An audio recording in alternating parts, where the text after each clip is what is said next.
mensejahterakan anggota internal kita. Jadi mulai anggota Kodam sampai dengan jajaran.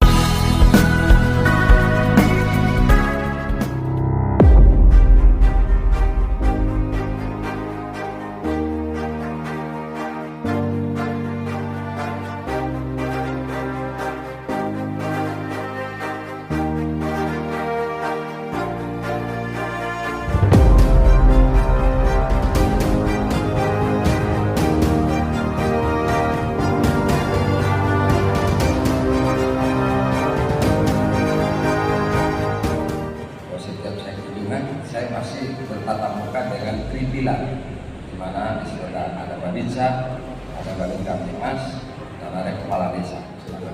Terima kasih kepada Bapak Majen TNI Andi Muhammad serta staf yang sepintas saya lihat beberapa program Bapak sudah cukup bagus, sehingga nanti tinggal saya lanjutkan.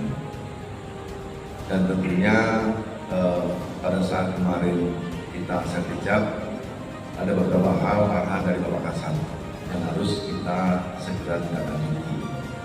Yang pertama, sebagai Pangdam, saya harus mampu mensejahterakan anggota internal kita.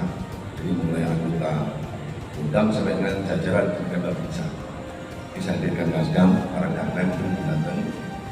Kemudian yang kedua, Kodam harus bisa membantu mengatasi kesulitan masyarakat di wilayah Hasanuddin. Jadi keberadaan kita harus menjadi solusi, bukan menjadi beban mereka.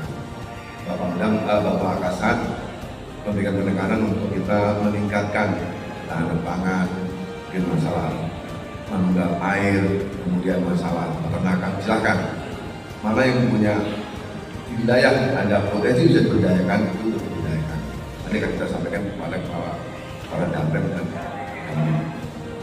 kemudian juga beliau menyampaikan untuk kita menjalin sinergi dan kekompakan. Tadi sudah disampaikan oleh Bapak Andi Muhammad. Terima kasih kepada seluruh stakeholder di wilayah, pada pemerintah daerah, kepolisian dan sebagainya, sehingga apa yang diinginkan oleh Kodam sendiri sudah dengan tugas pokok maupun yang diinginkan oleh provinsi, kita punya 3 provinsi, semuanya bisa diwujudkan secara optimal.